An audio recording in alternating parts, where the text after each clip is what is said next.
All right, let's dive in. We're about to step into one of the great intellectual battles of the 20th century.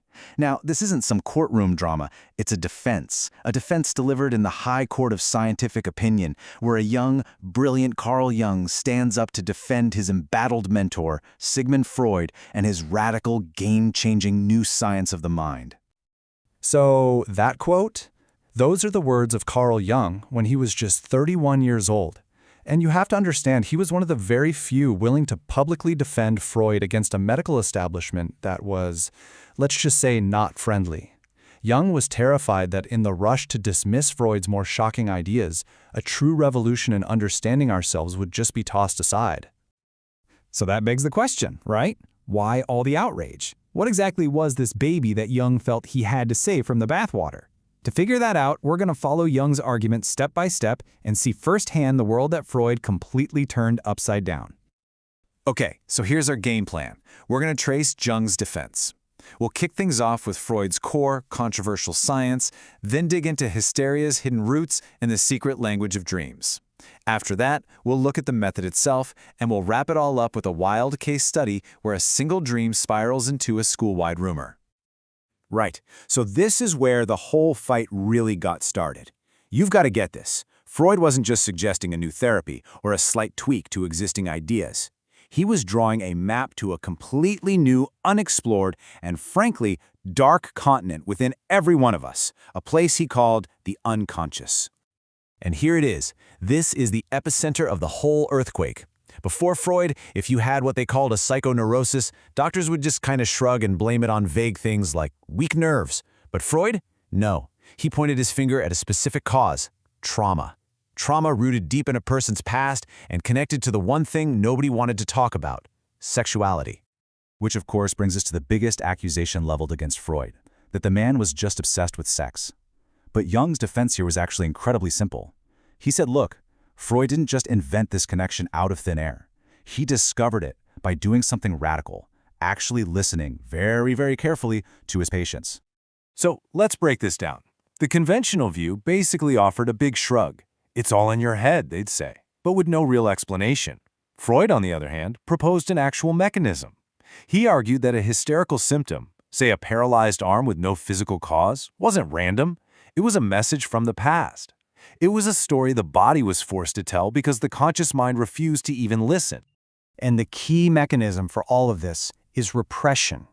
Now, this is crucial. This isn't just about forgetting something. It's an active, forceful process.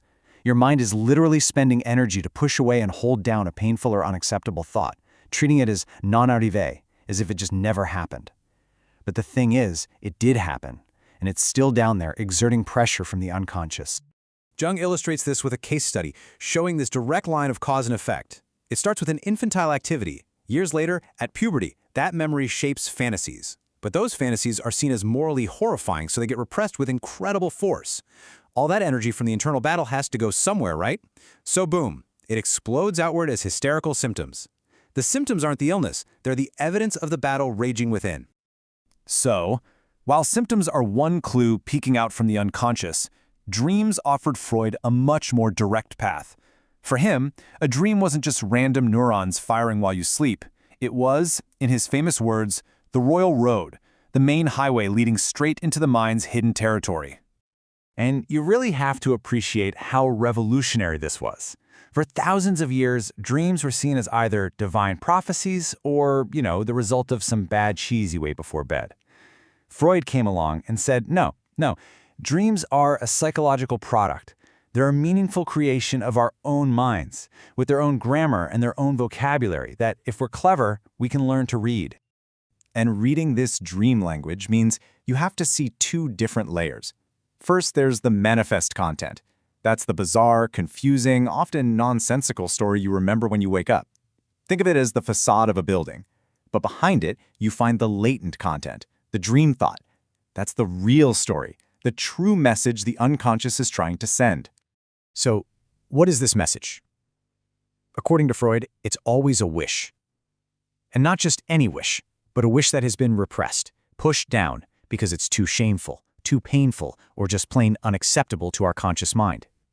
The dream, then, becomes a kind of private theater where these forbidden wishes get to be fulfilled, even if it's only in a symbolic way. But why the disguise? Why all the weird symbols? Well, Freud proposed that our minds have an internal censor. Think of it like a security guard for our consciousness.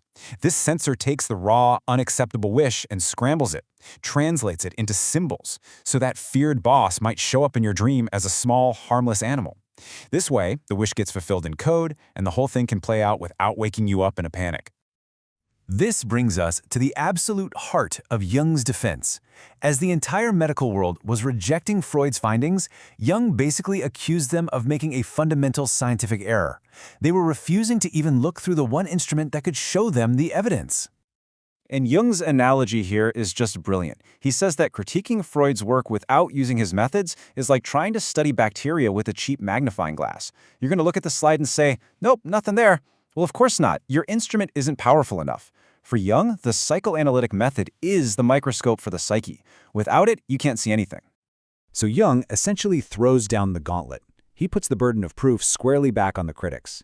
He says, hey, it is not scientific to just sit on the sidelines and call Freud's interpretations arbitrary.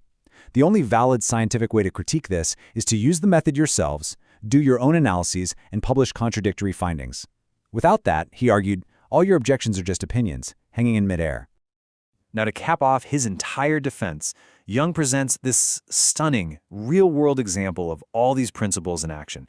And what makes it so powerful is that it's not just about one person's mind, but about how these forces can ripple out across an entire social group. The setting is a girls' school. A 13-year-old student, Marie, has a strange dream about her teacher.